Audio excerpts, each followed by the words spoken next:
I had a very rough life before Maryhaven. I was being raped and molested. I was 13 when I started running away. I would run away maybe 4 or 5 months at a time. My main drug of choice was heroin. I drank a lot, I smoked weed, I did a lot. I was more about 9 when I smoked weed for the first time. I don't remember my first sucker bike ride or nothing, but I remember the first time that I did drugs.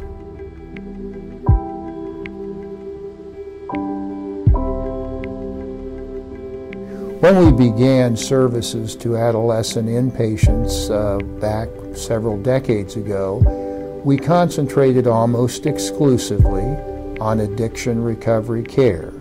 Now we deliver holistic behavioral health care, both individual and group counseling, and most importantly, for our adolescent inpatients, we go beyond that. We provide educational services and access to vocational services. We currently have about 51 beds, 16 beds on the girls' side and 35 beds on the boys' side. Number served probably varies year to year. I know last year we saw about 300 kids inpatient and about 200 outpatient. They come from child welfare, they come from court, all over the place. It's important to have a nurse's station because our kids need 24-hour care.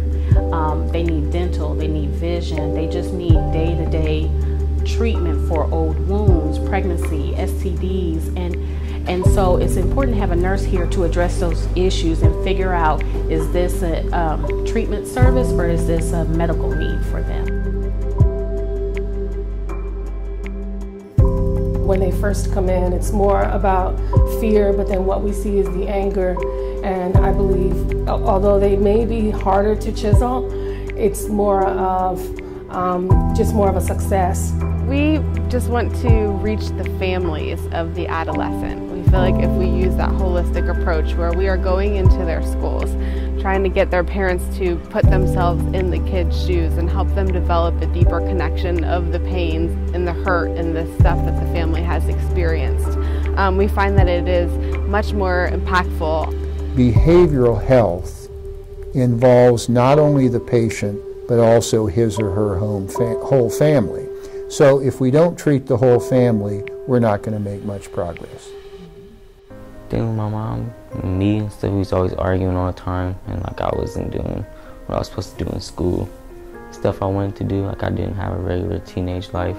Well, the types of things that we see are substance abuse, conflict with their parents, often troubles in school. They may be behind in school, or some of our kids have even been expelled from school. They have a lot of trouble managing their emotions and their behaviors. They may be in trouble with the court system, just a multitude of problems. I was in jail again, thinking I keep ending up here for the same reasons. I mean, it all leads back to the same reason. Every time I'd been to jail, I'd say, I'm never going to do it again. And I always get out and I'll just do one more and that's it. And it would be the same thing every time, and I could see that this time. At Maryhaven, I feel like they care about me a lot. In MDFT, multidimensional family therapy, we're also working with the parents. We're helping the parents to be able to listen better, to be able to empathize with their child, and to really let that love shine out so the child feels completely loved and accepted. I was here 2 times. Second time, I turned myself in. I basically was like, I want to go to Maryhaven, I want to get my life on track, I want to do better. I can have a young man share with me something in 10 minutes playing a ping pong game, because I'm not really a pool player, though, than I can 40 minutes in the traditional group rooms. I can't imagine experiencing some of the things that these youngsters have, and it almost feels like they're thrust into situations at a very, very young age that no one should ever be cast into. Oftentimes our clients are just stuck in kind of survival mode, and they're not often feeling like they have any type of hope for the future. So we often help them break that down. I recently had a client who showed up with his GED. I had a client a couple of months ago who showed up with her daughter, is now sober in college. The things I like to tell, especially the workers now, like it makes sense. You'd be surprised how a kind word, a smile, a hug, offering good advice helps them in the long run. Say 4 years ago, if I think about I gotta stay sober for 4 years, I don't know if I'd make it like that. I mean, it's one of those slogans that people hear the one day at a time, but it's true. But just being able to see them and talk to them just as I came through to do the things that I had to do from there helped me a lot. I got a better relationship with my mom, the family, going to school. I'm playing basketball for my school.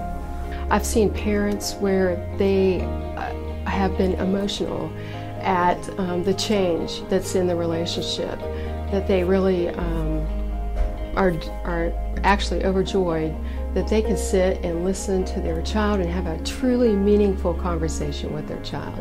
I work at Chipotle. I have my own apartment. I'm working on a car. I'm working on going back to school.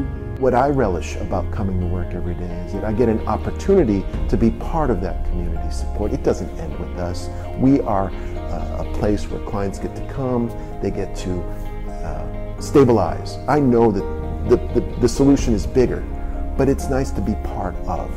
Our hope for our adolescent programs here at Maryhaven in the future is that we continue to be on the cutting edge of best practices. We continue to serve all of the young people and their family who need help, and most of all, that we continue to see them get better and restore their lives.